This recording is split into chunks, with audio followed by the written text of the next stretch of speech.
Hi guys! Welcome back to my channel. So for today's video is a very special video dahil birthday ng pinsan ko, anak ni tita or tinatawag kong mommy. So andito kami nila ngayon sa mall and bumili na kami ng gift. Pero syempre hindi lang isang bata yung bibigyan natin ng gift. Tatlo sila actually. So I bought gift for my pamangkin and then dalawang pinsan. Yung isa doon yung may birthday, yung isa kapatid nun. So para hindi naman magsara sa mga bagets, bili na natin sila ng kanilang gift na i-open. Kasi 3 years old, 2 years old, and then magto 2 years old, 1 year old lang yung isa. So sunod-sunod sila. Ay hindi, I think 4 or 5 na ata si Jasmine, yung pinsan ko na anak ni Mami. So bumili kami ng gift sa kanila dito sa SM Press, and then after that, hindi ko alam kung mag-transfer kami sa SM Palapala or Tagaytay to celebrate my cousin's birthday. So andito ako sa mall ngayon, nahintay ko lang si ate and tsaka kasama niya na sila nanay. Hindi ko alam, marang may bibilin sila dito. So, dito na kami nag-abangan. So, kasama ko si Love sa likod. Ayan, blurred ka muna. Naka-cinematic ako, Raulo ka. So, ayan, abangan natin yan. Kung saan kami pumunta kakain. At samahan nyo ako sa pagmukbang ng handa ng birthday ng pinsan ko today. Let's go! And sorry na everyone, at nandito na kami ngayon sa May Ayala Mall. So, dito pa lang mag-celebrate ang aking pinsan time with Love. At ito yung pizza at si Mama nandun sa likuran ko. So, sinusundan lang namin si Tita kung sa kabila. Pero, I have a hint na kasi dito rin kami pumunta last time para kumain nun. So, tara. Abangan nyo at isasama ko kayo sa pagkain ko ng maraming pagkain. So, ang bongga dito. Ang taray, ang happy. Kaya nakakaloka guys. Bago kami lumaps, magpi-play daw muna sila doon sa loob. Sa Fan City. Kasi sobrang laki. Hindi ko alam bakit magpe-play sila dun sa loob. Ay!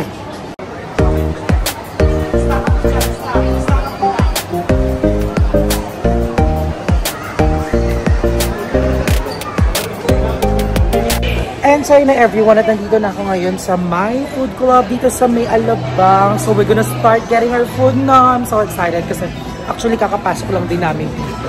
Nakakaloka, sobrang daming tao, look. Ang OA! Ang OA sa dami ng tao. Hindi ko kinakaya yung dami ng tao. Nahihilo ako. Asan yung sobrang dami ng tao here at hindi ko alam kung ano nang nangyayari. Kakakaloka. Dahil papakita ko sa inyo kung gaano karami tao. Sunday family day kaya sobrang dami ng tao here today. So let's go. So tara na everyone.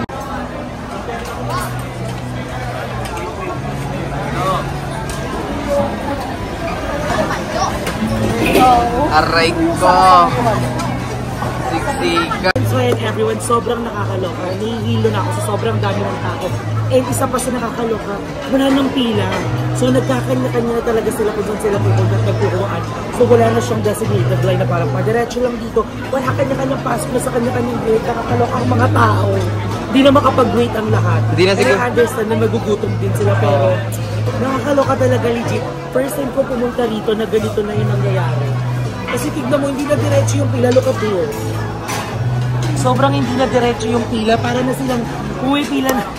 Parang kumukuha na sila ng ng mga notebooks. So, ayan everyone. So, hindi ko alam kung anong oras ko yung makakakain dito. Siyempre nakakaya. Mag-6 lang tayo. Pero, sobrang sarap ng mga pagkain dito. Kasi last time nakakain ako dito. Birthday ni ate. So, today is, I think this is my second time. First time mo dito lang? First time. Second time ko dito sa food club. At ito yung second time ko na sobrang dami ng tao kasi nasa Sunday. So, makikipaglaban ba tayo sa pila ngayon? Ginutom ko muna sarili ko kanina eh. Everyone, so after so many hours and minutes, nakuha ko na rin lahat na gusto kong kainan. I have here itong katsu, adobo, I think this is Chinese food, and then yung pork ribs, and then yung pork belly, and then the seafoods, and also the patatim. Also, meron din tayong rolls. So, ayun, nakakaloka dahil sobrang hirap ng pinagdaanan ko talaga bago ko makuha lahat ng ito dahil sobrang dami ng tao. So, now, titikman na natin sila lahat isa-isa. Let's go!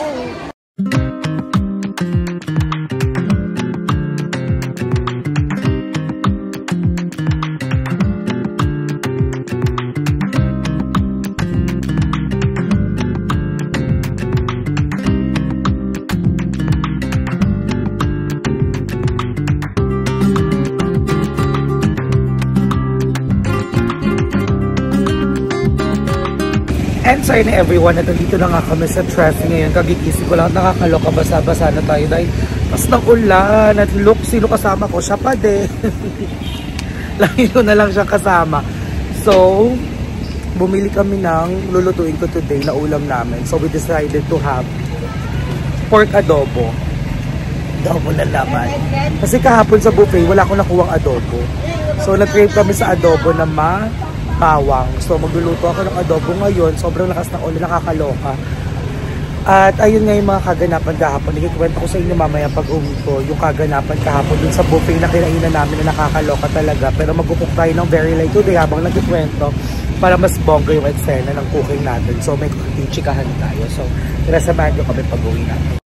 And sorry na everyone at nasa bahay na nga tayo guys. At ayan, magluluto na tayo here.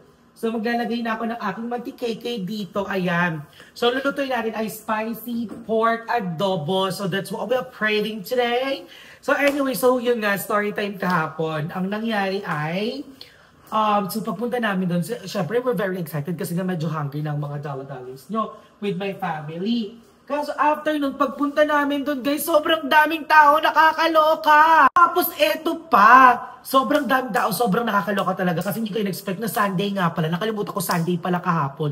And then guys, eto ang chika, di ando na lahat. So naririnig ko na yung reklamo ng mga tao sa likod ko, sa gilid ko kasi nga, sobrang stressing na guys, very piestahan na siya. Hindi na siya parang buffet restaurant, ganun. Very piestahan, tapos di parang yung iba nag-start doon sa rice, soup, tas yung mga ano nga, pa-main dish, papunta doon sa seafoods. Ang nangyari, bakla yung nakapila kami dun sa may gilid kasi expected mo pag nandun ka sa may dulo. So, pag natapos yung harap, dediretso, no, that's not what happened. Ang nakakaloka, di ba, ito na, ito yung mga pagkain. So, andito yung dulo, papunta doon. Bakla nagpapasukan na lang yung mga tao basta-basta, tapos hindi na gumagalaw yung pila. So, as a concern sila, I tried to reach out dun sa parang naka-block dun sa food girl. Sabi ko, kuya, is it okay if we're going to assign someone here? No, kasi ang nangyayari po is bigla nilang pong pasok-pasok yung mga tao. And then, yung people from the back po, talagang hindi na po talaga umaabante. So, parang ako, nag-try ako mag-wait. So, like 5-10 minutes, wala talaga nangyayari. Nakatayo ako doon 5-10 minutes, wala talagang nangyayari. So, sabi ko na hindi na ito maganda. So, I decided to reach out na doon. Sabi niya, sige po, mag-a-assign po ako na parang nag-aano nga. Well, I don't blame them naman kasi sobrang daming tao talaga. So, kasi nga affordable, tapos masarap talaga yung mga pagkain doon. Yun nga, at saka Sunday, so talagang family day. So, hindi talaga siya napigilan, guys. I tried, they tried, hindi talaga carry. So, di nai-impacta na lang ako, sabi ko. Pag may sumisingil sa harap ko, ay hindi po dyan, sa likod po dapat, sabi ko. Pero gano'n naman, na-nice. Sabi ko, ay hindi po dyan, sa likod po, kasi po, nakapila po sila. Bakla wala talaga nangyari dahil talagang makikipag-brasuhan ka, makikipag-bardagulang ka sa kanila. So habang nagchichika ko, umuusok na pala yung niluluto ko. So ayun, talaga makikipag-bardagulang ka. Kapag mahina ka, wala kang maaabutang pagkain talaga legit. Kasi talagang mahuhuli ka sa lahat. Alam mo ba, pagkalagay lang ng crabs, tsaka ng shrimp, wala na agad. So waiting ka na ba, isang malaking banyera na talaga yung nilulutuan nila, wala pa din. Hindi talaga kini-carry. Nakakaloka, kaya kailangan strong ka. So, kailangan talagang magaling ka makipag-ganunan para na makapasok ka. Eh, ako naman, nakakailan mo makipag-ganunan. Sabi, baka, bigla ko sabihin, ba, hindi makapaghintay. Ibabalik ko talaga sa kanilang lahat. Ayaw ka, hindi kayo makapaghintay! Nagsisiksika kayo dyan, nakakaloka kayo. So, ayan, ginisa ko na guys yung sibuyas bawang natin. And then, after nito, susunod ko na yung pork. So, ayun nga, nakakaloka. Pero ayun naman, tapos umupad naman, yung kuwaan, nabusog din ng mga tao, pero dahil yung umpisa talaga, wala. So makikita mo talaga, lahat may lechon, may pakimi, ang dami, sobrang legit. So hindi ko naman na-videoan yung ang pagkain ko because, tawag dito, malakas yung tuktok, tapos maingay din naman yung mga person, so hindi ko na siya na-videoan. So ayun, nag-isa ko na yung ating sibuyas ba, bet nyo yun, sobrang dami kong ginagawa. So nag-isa ko na yung ating sibuyas ba, so ito na yung ating pork belly. So, ilalaglag ko na rin siya dyan. So, idigisa lang natin ito maigyan daw mag-spare yung ating pork. Ayan. Sobrang nakakaloka, girl. Hindi ko nga talaga kaya. Pero in fairness talaga, in fairness sa food club, ang kasarap talaga ng pagkain. Only steak, only pork belly, only tempura, only shrimp, only crab, only caldereta, meron ding Japanese food there, na super authentic na siomai. Tapos, ang sarap din nung parang may pasut sila doon. Ang sarap nung ang sarap nung salmon belly, sinigang na salmon belly. Sinigang na salmon, yun ang sarap. Tapos yung baked salmon. Basta ang bongga, ang sasarap ng mga pagkain talaga legit. And also yung pastries nila, yung chocolate and the ice cream is very, very amazing and delicious talaga. So, sobrang sarap. Tapos, ayun na. Feeling ko, ang pinaka-dinadayo talaga dun sa, sa Ayala Mall na yun, yung food club. Kasi yung sa naman, may may Vikings din doon. Tapos eto pa, pumunta, kasi di ba may Dior doon. So nag-try kayo punta sa Dior, nagtanong-tanong ko na pabango, ang mahal. Pero sobrang bango guys, sobrang bango. Okay, legit. Sobrang todo yung amoy. Yung pang Merlion, pag amoy ko, sabi ko, ay, ang bango naman yung te. Sabi ko, magkano po to? 12K? Hindi na. Pero guys, worth it naman yung 12K. Pero hindi para, feeling ko not now. Kapag sobrang blessed na blessed at sobrang dami na talaga ating pera, gano'n. Yung sobrang extra bibili, pero guys, sobrang nakaka-inlove yung amoy niya. Kasi in-spray ko siya sa ganito ko, alam niyo ba, sobrang bango. Ang bango yung lipstick, ang mahal din. Siyempre, what do you expect? Yun. Ayun. Pero ang bango, guys. Sobrang pasabog ng amoy. So, ayan, nilutuin ko lang itong pork adobo natin. So, ipapakita ko sa inyo. So, ayun nga yung nangyari sa buffet kahapon. Nagkagulo dahil parang piestahan, binyagan yung eksena talaga doon. Legit. So, check nyo na to. Tara. Paklangak pasabog. So, eto na ang ating pork. So, ginigisa lang natin siya. And then, lalagyan na natin siya ng toyo later at suka. Siyempre. Also, paminta. So, ginigisa ko siya para malasap niya yung lasa ng nung sibuyas bawang. At para medyo magmantika yung pork natin. So, masarap to kapag ginigisa-gisa mo yung pork. So, eto actually yung way ng lola ko pag nagluluto siya ng kanyang adobo. Ayan. So, ayan, lalagyan ko na siya ng ating but ito matasik-tasik siya ng ating paminta. Para mas yummy siya.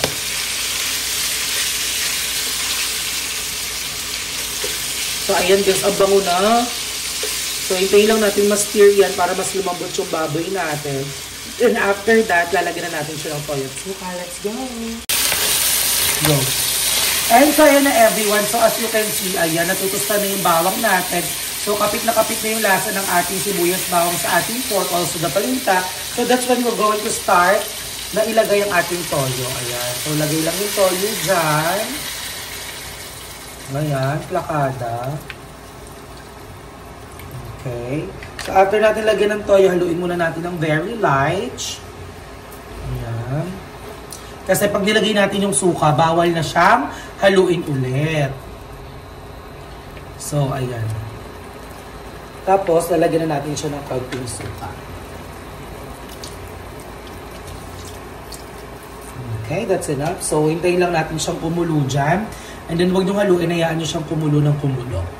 And then, babalikan ko kayo guys kapag paluto na ang ating pork adobo.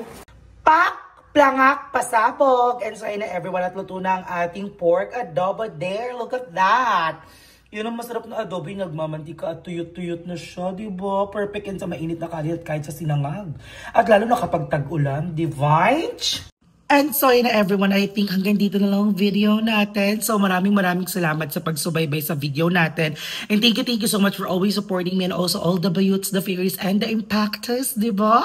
So maraming salamat talaga sa inyong lahat kasi I am very happy that lagi nyo pinaparamdam sa amin yung support at pagmamahal nyo sa amin every single time and every single day na nag-upload kami ng videos and lalo na sa mga lives namin. Ayan, thank you so much my forever momshi. Ayan, yalam mo yan mom. And my momshi, yan sa lahat ng momshis ko, sa lahat ng kuyas and papshis and atis ko dyan. Thank you so much sa inyong lahat. At lagi po kayo mag-iingat and may God bless you more. Ayan, thank you so much sa mga darlings ko dyan. Ayan. So, I think guys, hanggang dito na lang. Mahal na mahal ko kayong lahat. At tara na, magkain na tayo. Bye everyone!